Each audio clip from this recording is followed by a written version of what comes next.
선물 받는 날? 친구들이랑 놀러 가는 날? 그렇다면 타는 금요일? 오늘이 쉬는 날도 맞고 친구들이랑 놀러 갈 수 있는 날도 맞습니다. 하지만 오늘은 바로 하나님께서 우리를 위해 땅 가운데 예수님을 보내주신 것을 기뻐하는 날입니다. 우리가 오늘 가장 해야 할 것은 우리를 위해 이 땅 가운데 오신 예수님을 찬양하고 감사하는 것입니다. 이제 시작되는 예배를 통해서 우리 함께 하나님께 감사함으로 나아갔으면 좋겠습니다. 고등부 학생 및 교사 여러분들, 오늘은 예수님이 탄생하신 기쁜 날입니다. 오늘도 정결한 마음으로 하나님께 예배드리겠습니다. 먼저 사도신경으로 우리들의 신앙을 고백하겠습니다. 전능하사 천지를 만드신 하나님 아버지를 내가 믿사오며 그 외아들 우리 주 예수 그리스도를 믿사오니 이는 성령으로 잉태하사 본디오 빌라도에게 고난을 받으사 십자가에 못 박혀 죽으시고 장사한 지 사흘 만에 죽은 자 가운데서 다시 살아나시며 하늘에 오사 전능하신 하나님 우편에 앉아 계시다가 저리로서 산자와 죽은 자를 심판하러 오시리라. 성령을 믿사오며 거룩한 공예와 성도가 서로 교통하는 것과 죄를 사하여 주시는 것과 몸이 다시 사는 것과 영원히 사는 것을 믿사옵나이다. 아멘. 다 같이 성탄 찬양으로 예수님의 탄생을 축하하겠습니다.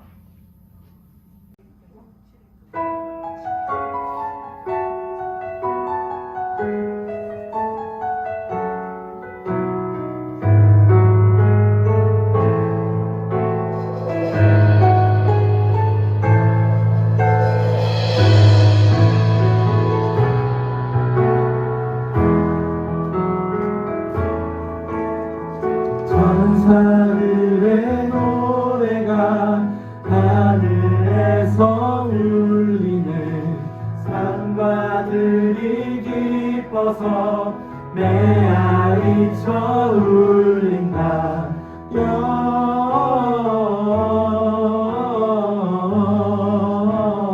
영광을 높이 계신 주께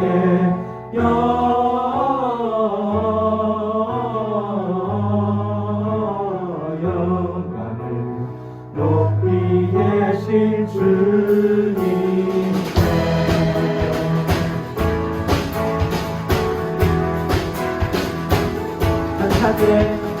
천사들의 노래가 하늘에서 들리니 산과들이 기뻐서 메아리쳐 울린다. 한밤중에 목자들 양떼들을 지킬 때 아름다운 노래가 성하게 들린다.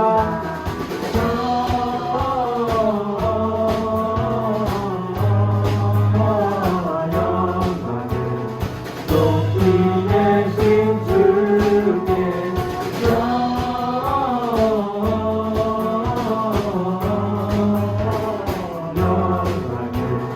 높이 계신 주님께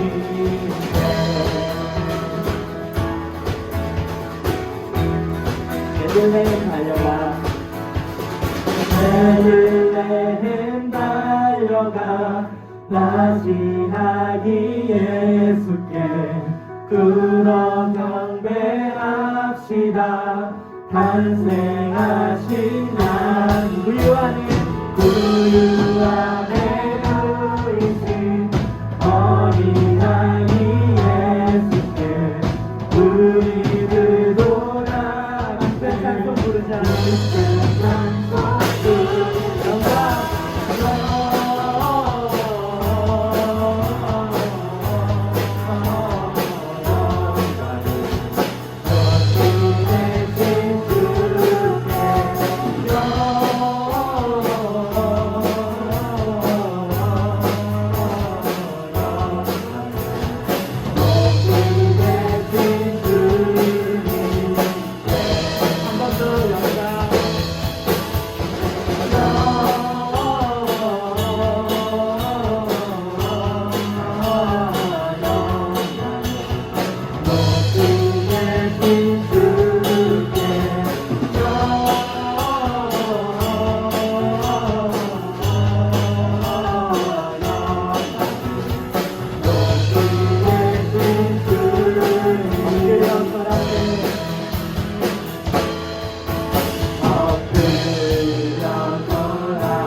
앞에 엎드려서 앞에 구세주는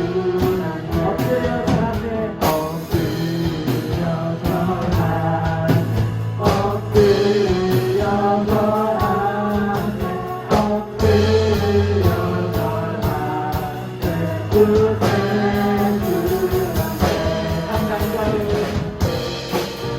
반가운 친구여 타인이 와서 베들레헴 성내에 가보시라 그 중에 누리신 아기를 보고 엎드려져라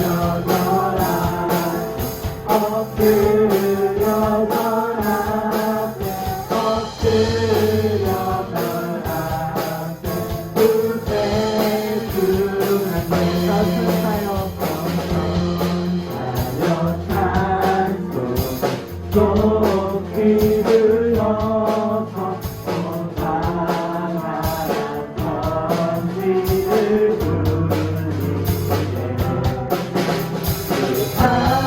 하나님의 죄를 영광 돌리고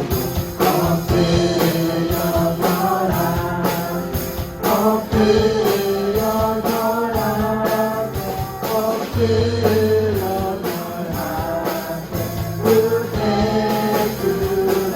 여호와의 나의 말씀 육신을 입어 날 구원을 구주가 되셨도다 그 상한 산속을 돌려보내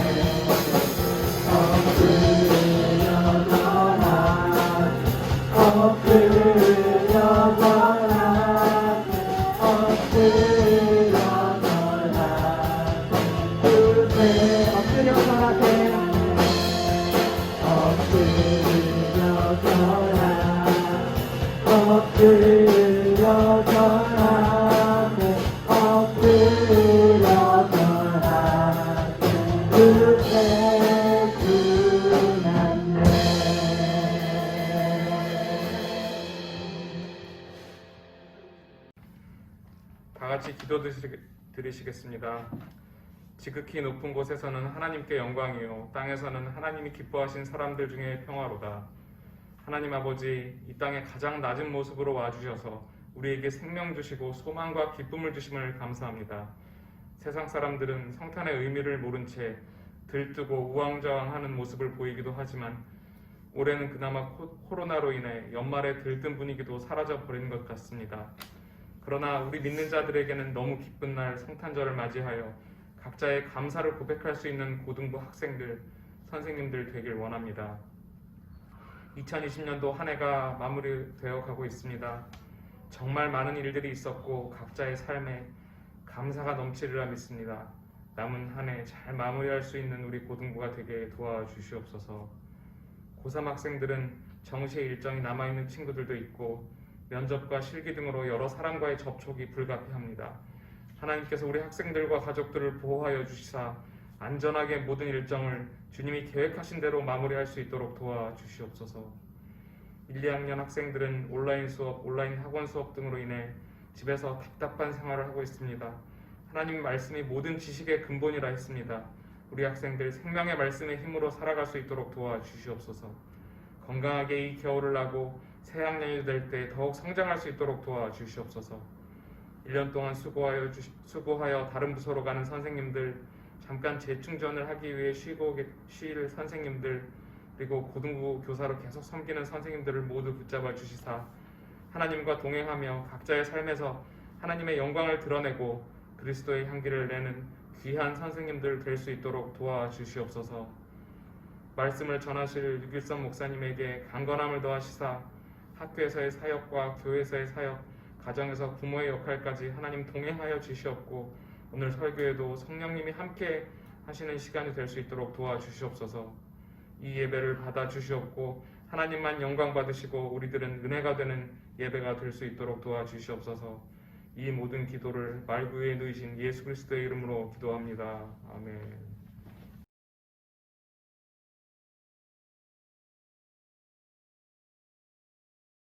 네, 오늘 하나님께서 주신 말씀은 마태복음 2장 13절로 15절, 19절에서 23절입니다.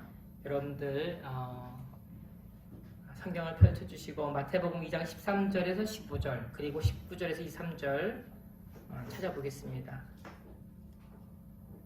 예, 다 찾으셨으면 저와 같이 한번 교독하겠습니다. 그들이 떠난 후에 주의 사자가 요셉에게 현몽하여 이르되 헤롯이 아기를 찾아 죽이려 하니 일어나 아기와 그의 어머니를 데리고 애굽으로 피하여 내가 내게 이르기까지 거기 있으라 하시니 요셉이 일어나서 밤에 아기와 그의 어머니를 데리고 애굽으로 떠나가 헤롯이 죽기까지 거기 있었으니 이는 주께서 선지자를 통하여 말씀하신 바 애굽으로부터 내 아들을 불렀다 함을 이루려 하심이라. 19절 헤롯이 죽은 후에 주의 사자가 애굽에서 요셉에게 현몽하여 이르되 일어나 아기와 그의 어머니를 데리고 이스라엘 땅으로 가라. 아기의 목숨을 찾던 자들이 죽었느니라 하시니 요셉이 일어나 아기와 그의 어머니를 데리고 이스라엘 땅으로 들어가니라.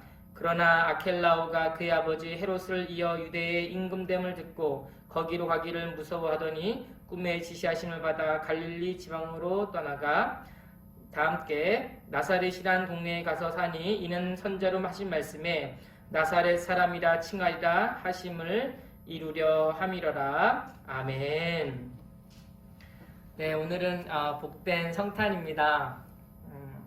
1년에 가장 기대되는 날이 있다면 바로 오늘인데요.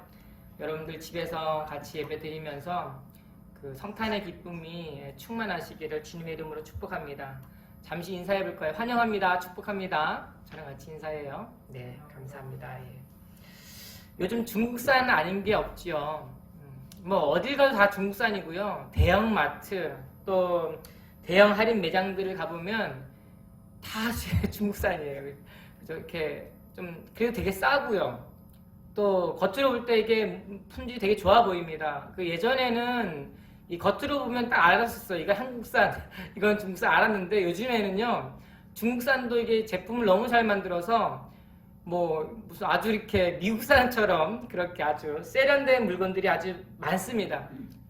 그런데 이상한 특징이 하나 있는데요. 오래가지 못한다는 거예요. 그 희한해요. 너무 좋아 보이는데 겉으로 볼 때는 너무나 말짱하고 튼튼해 보이는데 이상하게 좀 부실하고 어딘가 이렇게 좀 흠이 있는 것을 보게 됩니다. 플라스틱 같은 경우는 쉽게 부러지거나 또 천으로 만든 그런 제품들은 실밥이 쉽게 뜯어지는 경향들이 많이 있습니다. 그 몇 달 전에 여우 인형 하나를 샀어요. 제가 이렇게 이야기하는 어린 왕자에 나오는 그 여우. 너무 닮은 거예요. 그래서 보자마자 그게 떠오르면서요. 저거 하나 사야겠다. 그래서 샀는데 너무 좋아 보이는데 딱 보니까 태그에 중국산이라고 써 있더라고요. 옆에 있는 분들이 하는 말이 중국산이니까 사지 않는 게 좋겠다고. 그래서 아유 아니라고 요즘에 중국산 너무 좋다고. 그러면서 제가 한번 샀어요. 사가지고 집에 와서 보니까 이 뒷부분에 이 봉제 매듭이 뜯어져가지고 실밥이 풀려 있는 거예요. 그래서 뭐 다 괜찮은데 그 중에 하나 이렇게 흠이 있는 걸 내가 잘못해서 골랐나 보다 생각을 했습니다. 그런데요, 좀 몇 시간 지나니까 그 등 부분이요 뜯어지기 시작을 하는 거예요. 봉제 매듭이 뜯어지면서 안에 있는 속에 있는 솜이 삐져 나오기 시작을 합니다. 그래서 뭐 그럴 수도 있지 했는데요. 한 이틀이 못 가서요. 등 부분이 찢어지고 꼬리 있는 부분도 찢어지고 배도 찢어지고 턱 밑에도 찢어지는 거예요. 그래서 어떤 분이 요청을 해가지고 그거를 꿰매달라고 했는데요. 꿰매는데 그 주변이 또 터지고 있는 겁니다.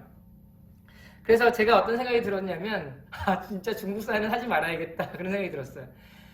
저 오해하지 않으시기 바랍니다. 제가 무슨 중국 제품을 이렇게 폄하 발현하는 것도 아니고 뭐 평가 잘하는 것도 아닌데 이제 제 경험에 다양한 제품들, 좋은 제품들이 있는데 그러한 부분들을 보면서 빈틈을 발견하게 되는데요.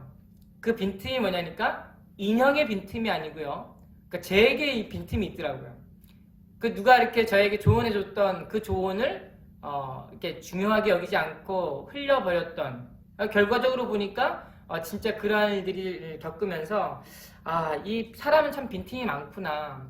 그러니까 살면서 점점 그걸 많이 발견하는 것 같아요. 그죠?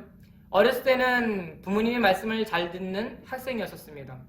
나보다 착한 사람이 있느냐고 그랬는데요.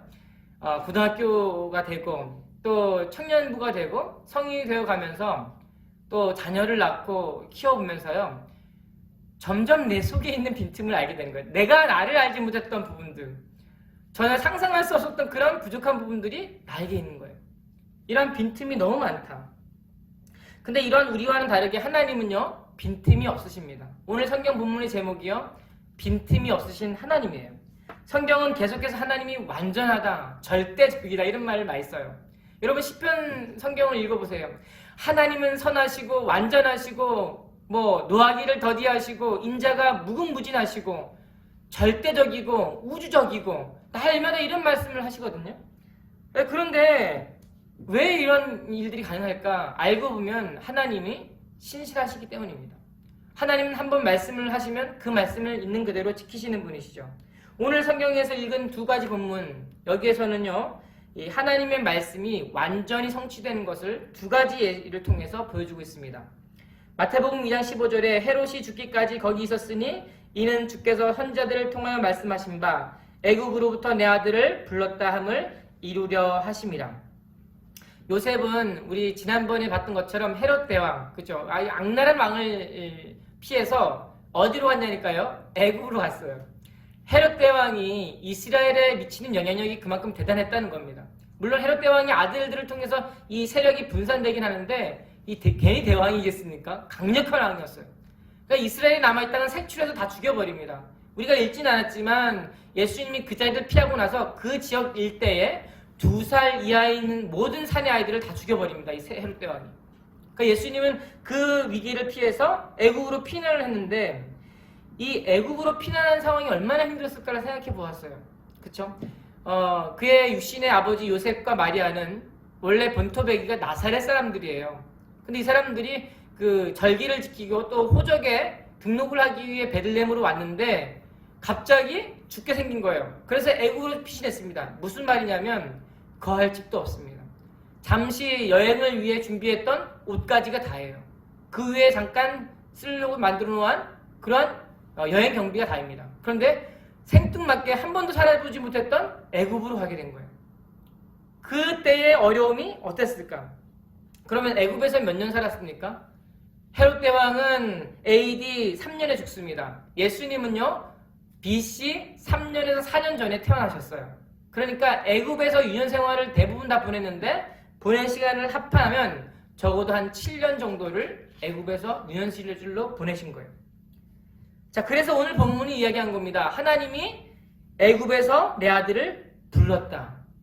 그러니까 그렇게 해서 예수님은 애굽에서 이스라엘 땅으로 오게 되는데요. 이게 비단 지리적인 이동만을 의미하지는 않습니다. 오히려 그리스도께서 애굽에서 겪었을 고난을 지금 상기시켜주고 있는 거예요. 본문에 인용된 구약 성경은 호세아 1장 11장 1절에 나와 있는데요. 이스라엘이 어렸을 때에 내가 사랑하여 내 아들을 애굽에서 불러내었거늘. 그러니까 호세아가 과거 모세의 출애굽 사건을 상기하면서 이 말씀을 하고 있는 겁니다. 애굽에서 한 400여 년간 너무나 고통스러운 노예 생활을 하는 이스라엘 백성들, 하나님은 그들을 너무 사랑해서 그들을 애굽에서 불러내었다는 거예요.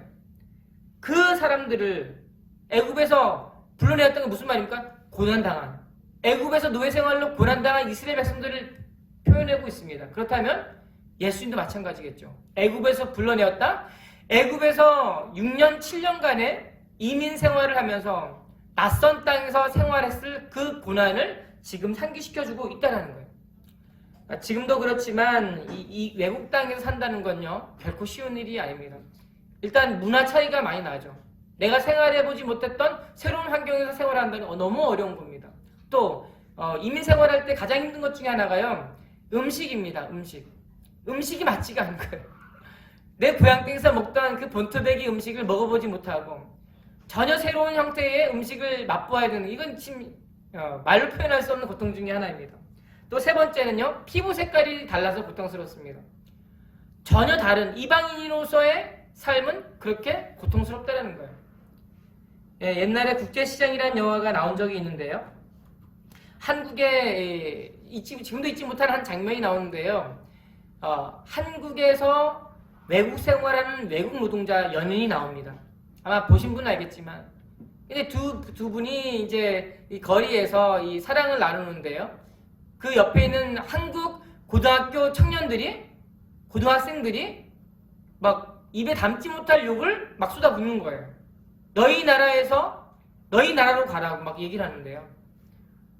제가 눈물 날 뻔했어요. 그걸 보면서. 눈물 날 뻔했어요. 어떻게 한 사람의 생명에 대해서 저렇게 쉽게 이야기하는지.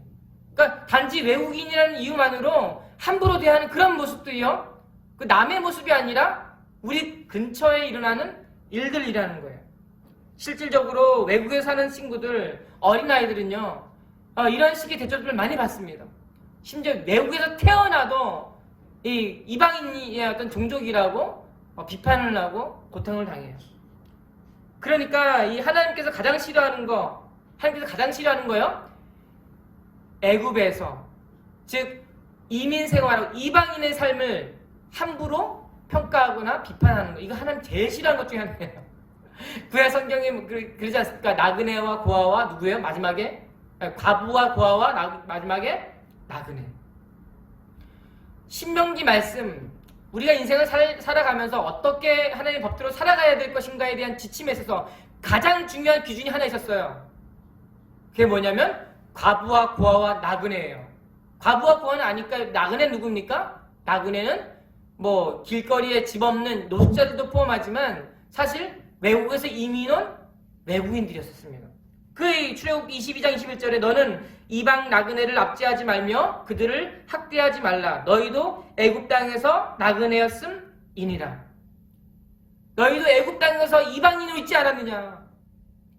너희 민족 가운데 온 그 이방인들에 대해서 함부로 대하지 말라고 이야기하는 거예요.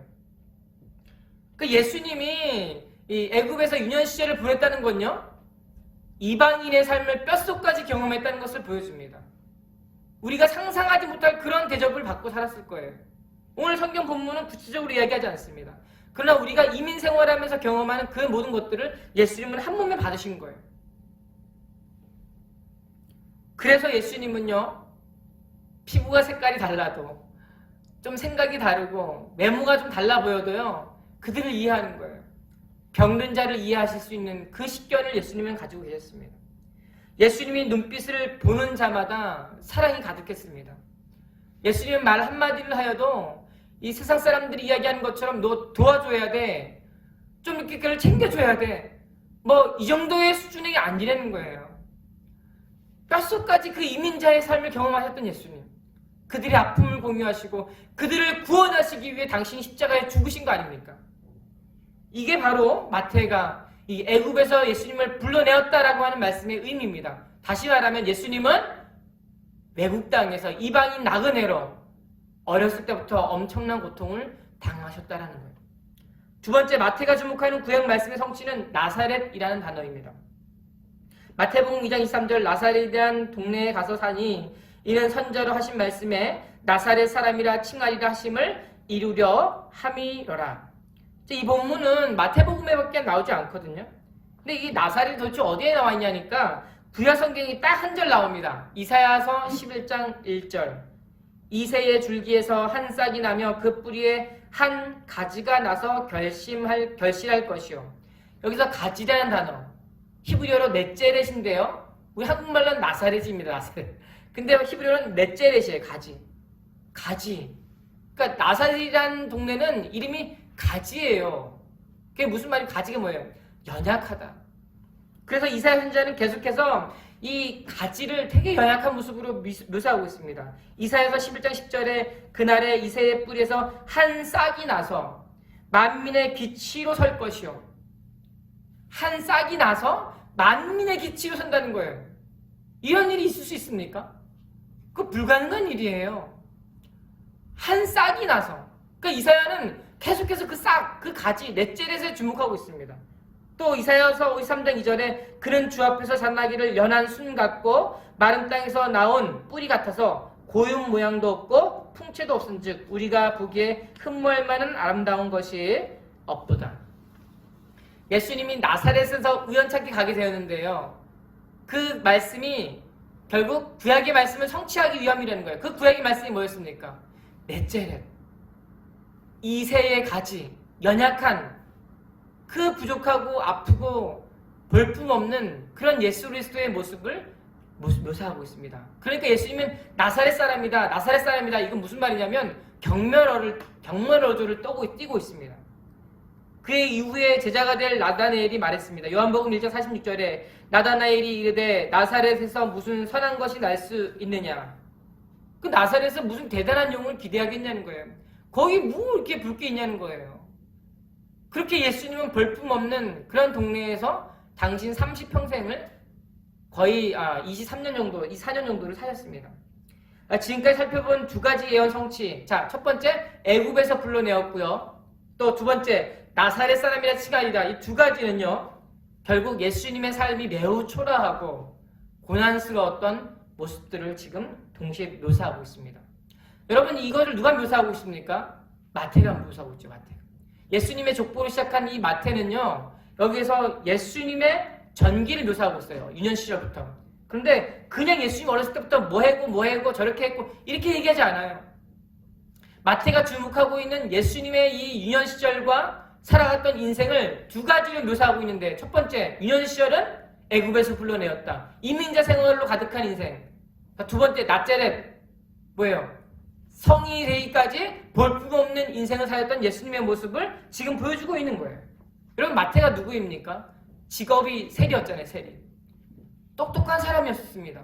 계산에 능하고 빠른 사람이었어요. 이런 사람들은요, 뭐 어설프게 생각한 사람들이 아니에요.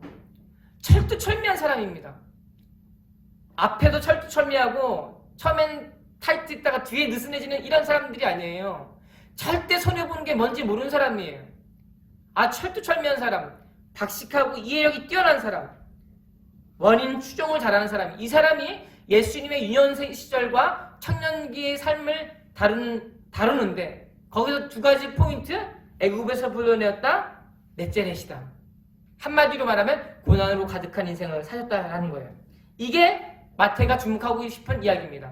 왜 마태가 이런 말을 합니까?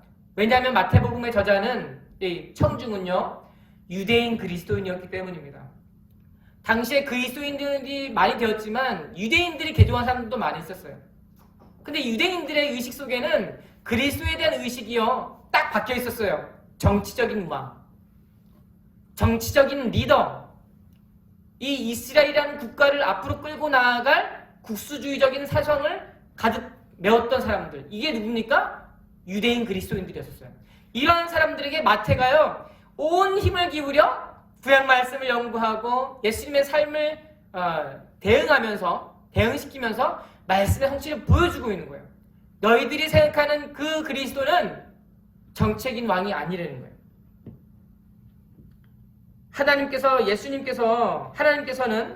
예수님께서 이 모든 사역을 이룰 수 있도록 빈틈없이 일을 진행하셨는데, 그 무엇이냐?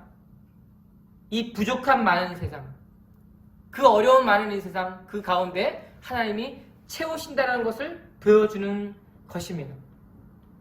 틈이 보이면 실수가 많고요, 문제가 발생합니다. 허술하면 그만큼 손해를 보죠. 그래서 우리는 분명히 철두철미해야 돼요. 이제 허술하면 안 돼요. 철두철미해야 돼요. 한번 꼼꼼히 체크했어도 한 번 다시 체크해야 돼요. 문제가 어렵다고 이거는 틀리고 지나갈 거야? 안 됩니다. 그렇게 하면 안 돼요. 싫어도 해야 되는 거예요. 그런데요, 그럼에도 불구하고 우리 인생을 살펴보면 부족하고 어리석고 미련하고 심지어 악하고 심지어 너무나 부족한 부분들이 많다라는 사실입니다. 그런데 그 모든 삶 속에서 우리의 부족함을, 빈틈을 메우시는 분이 있으십니다. 그분은 바로 예수님이십니다. 그런 말을 잘합니다. 넌 왜 그렇게 하느냐? 원리와 원칙을 세워놓고요, 사람들을 평가하는 거예요. 왜 너 이렇게 게으르냐? 넌 왜 이렇게 하는 대로 제일 못하니? 딴 사람들 잘하는데 왜 너만 그래야 되니? 이렇게 말을 하는 분들이 많이 있습니다. 자신의 삶을 정직히 살아온 사람들일수록 그런 말을 할 확률이 매우 높습니다. 자기는 열심히 했으니까요. 자기는 성실했으니까요. 그러니까 성실하지 사람들이 좀 성실하지 못할 수도 있잖아요. 사람이 어떻게 뭐 맨날 열심히 공부만 합니까? 그런데 그러한 것들을 생각하지 않고 그렇게 비판을 하고 판단하는 분들이 있습니다. 또 다른 한편에는요, 그런 말을 듣고 사는 사람들이 많이 있잖아요. 그런 분들은 어떤 생각을 가지게 됩니까? 너무 힘든 거예요. 늘 그 사람들의 기준에 나의 삶을 맞추려고 노력을 했어야 됐고, 그렇지 않으면 비난과 편견, 비판을 받아왔기 때문에 너무 힘든 거예요. 그렇게 안 좋은 소리를 듣고 자라는 분들은 이런 생각을 가지게 되는 거예요. 나는 해도 안 되는가 보다. 나는 할 수 없어. 더 이상 나는 내가 그것을 할 여력이 없다고 이야기하는 거예요. 여러분, 이런 두 사람의 종류들이 남이 아니라 우리의 삶 가운데 공존하고 있습니다. 그때 우리는 어떻게 해야 될까? 여러분, 빈틈이 있다는 걸 인정해야 됩니다. 우리의 삶에 빈틈이 있다. 여러분들이 잘한다고 그동안 살아왔던 경험을 통해서요, 내가 너무너무 난 성실했다고. 그러면서 요즘 아이들은 왜 그런지 모르겠어요. 여러분, 그러면 하나입니다. 그게 아니에요. 또 다른 한편에서 그런 삶을 살지 못했던 친구들은 난 해도 안 되나 보다. 난 너무나 연약하고 부족한 게 많아. 나는 더 이상 할 수가 없어. 이런 어떤 좌절의식을 가지고 있는 분도 계세요. 이 두 가지 다 하나님께서 원하시는 방법은 아니라는 거예요. 우린 두 가지를 인정하려고 하는 첫 번째, 우리에게 빈틈이 많다라는 것을 인정하는 겁니다. 내가 너무 모자라는 게 많다라는 거예요. 남이 아니라 내가 너무 부족한 게 많다라는 거예요. 누가 아파서 이야기하는데 그걸 따박따박 답변을 제공하는, 우리는 그런 실수를 범하지 않습니까? 아이들의 인생을, 나는 인생을 살아봤잖아요. 인생을 살아보지 못한 친구들에게 인생은 이렇게 사는 거야 라고 말을 하는데요, 그 아이들에게 그게 적용이 됩니까? 아직 인생을 살아보지 못한 친구들이 아직 이해가 안 되는 거예요. 그런데 그렇게 가르쳐줄 수는 있지만 그것을 가지고 그렇게 판단하고 너 그렇게 살면 잘못된 길로 가버릴 거야. 물론 그런 말을 할 수는 있긴 하지만 근본적으로 이렇게 비난을 하는 그런 말들을 우리 삶 가운데 많이 발견하게 돼요. 그게 누구입니까? 남이 아니라 나예요. 남이 아니라 나다. 사람들이 빛과 소금의 역할을 이야기합니다. 변해야 된다. 세상을 변화시켜야 된다고 이야기해요. 근데 하나님은 우리에게 말씀하는 게 있습니다. 너를 변화시켜라. 너가 변하라는 거예요. 너가. 내가 변하라는 거예요. 내가 변하면 상대도 변하는 거예요. 우리의 빈틈을 인정해야 되고요. 두 번째, 그 빈틈을 채우시는 하나님을 봐야 됩니다. 그리고 우리가 너무 완벽하면 하나님이 오실 필요가 없잖아요. 우리가 너무나 부족하고 연약하기 때문에 그 빈틈을 채우시기 위해 예수님은 오셨습니다. 우리의 빈틈을 채우시기 위해 애굽에서의 이민 생활, 그 나그네 생활을 견디셨어요. 우리의 부족함과 가난함을 채우기 위해, 부여하기 위해, 더 이상 나는 할 수 없어 라고 하는 생각을 할 수 있다라는 생각으로 바꾸시기 위하여 예수님은 넷제렛, 나사렛에서 생활하셨습니다. 우리 고등부도 이제 작년 이 코로나19가 습격해 왔잖아요. 빈틈이 많이 보이더라고요. 우리 신앙생활에 빈틈이 생기고 또 공과 공부에 빈틈이 생겼습니다. 그래서 2021년도에는 좀 더 구체적으로 코로나19에 걸맞는 대응 전략을 저희가 생각하고 있습니다. 그것은요, 줌을 활용해서 이 제자훈련을 하고요. 또 줌을 활용해서 주일날 예배 이후에 공과를 하려고 그래요. 토요일날 먼저 선생님과 제가 공과를 먼저 예행 연습을 하고 선생님들께서 우리 학생 여러분들과 이 주일 오전 11시 예배 드린 직후에 바로 가정에서 여러분들의 방에서, 거실에서 휴대폰을 통하여 온라인 줌을 가지고 여러분들과 함께 공과 공부를 진행하도록 만들 예정입니다. 여러분, 이건 해야 된다. 해야 돼요. 하나님께서 이 과정을 통하여서 우리 동도 고등부에 은혜를 베푸시기를 소망합니다. 이제 새로 들어오시는 진입생들도 있고요. 또 기존에 이 줌을 잘 모르시는 분도 계신데, 여러분 선생님들께서 알려주시겠지만 미리 여러분들 그 주중에 시간 나실 때 똑똑하시니까 이 휴대폰에 줌 어플 한번 깔아 놓으시기 바랍니다. 그리고 여러분들 졸업 선물에요, 동일하게 공과 2021년도 1, 4분기 공과 책을 넣어줄 겁니다. 여러분 절대 잘 보관하셨다가요. 예, 이름 쓰세요. 이름 쓰시고 몇 학년 몇 반 본인 이름 쓰시고 여러분들 1월 1일 1월 1일이니까 1월 2일이니까 그때 새로운 주일날 여러분들 그 새로운 선생님들과 만나실 때요. 꼭 공과를 이 줌을 통하여서 첫째 주는 아니어도 첫째 주는 인사를 나눈다고 하여도 이 줌을 통하여서 선생님과 함께 그 공과 시간을 진행할 거니까 꼭 휴대폰을 깔아주시고 우리 선생님들께서도 마찬가지입니다. 잘 준비하셔서 줌을 깔아주시고 그렇게 하여 우리 빈틈을 메우시는 하나님의 놀라운 능력을 경험하시기를 바랍니다. 기도합니다. 하나님 감사합니다. 오늘 말씀을 통해 우리의 삶 가운데 빈틈을 메우시는 하나님, 우리의 빈틈을 메우시기 위하여 너무나 부족하고 연약하고 심지어 악하여서 날마다 죄를 범하는 우리의 연약함과 빈틈을 메우기 위하여 유년 시절 6년과 7년 기간을 애굽에서 보내신 예수님의 이민 생활과 넷째시라고 하는 나사렛에서의 그 가난한 인생과 인생의 삶을 사신 이유는 우리의 빈틈을 메우기 위함이었습니다. 이와 같이 우리의 삶 가운데 빈틈을 메워주시고 또 우리 고등부 예배 생활 가운데 빈틈인 공과 공부 시간도 주님께서 2021년도에는 잘 마련하고 준비하여 진행할 수 있도록 주님 도와주시기를 원합니다. 예수님의 이름으로 기도하옵나이다. 아멘. 네, 이제 우리 성탄절 여러분 다시 축하하고 정말 기쁘고 행복한 시간, 오후 시간이 되시기를 축복합니다. 선생님들과 또 우리 학생들 너무너무 축하하고 또 축복합니다. 이제 온라인 실시간 예배는 특별한 광고가 있을 때까지는 계속해서 될 예정입니다. 코로나 백신이 빨리 한국에서 들어와 접종이 빨리 이루어져서 이 종식이 되었으면 좋겠습니다.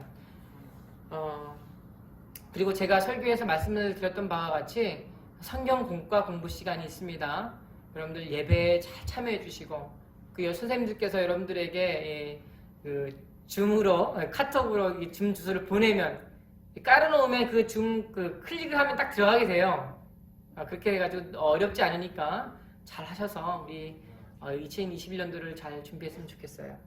이제 다음 주가 저희가 마지막이죠. 다음 주가 마지막인데 뭐 앞으로 한 3일 남았네요. 그죠? 그때 같이 함께 만나서 마지막 2020년도 예배를 좀 의미 있게 드리기를 소망합니다. 축도하겠습니다. 이제는 우리 주 예수 그리스도의 은혜와 하나님의 무한하신 사랑과 성령님의 위로 임재 충만하심이 주의 말씀 따라 우리의 삶은 너무나 빈틈이 많습니다. 고백하고 이 연약한 부분을 주님께서 채워주실 줄 믿습니다. 고백하며 우리를 위하여 애굽에서 불린 바 되신 예수님, 그 7년이란 기간 동안 이방인으로서 낯선 삶을 살아야 했던 예수님, 나사렛에서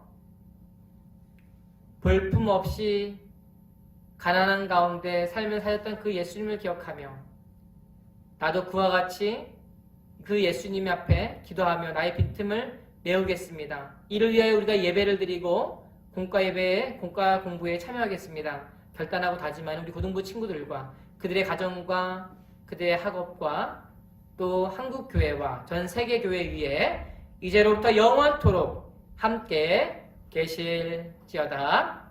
아멘. 가정에서 여러분들 가정과 부모님과 좋은 시간 보내시기 바랍니다.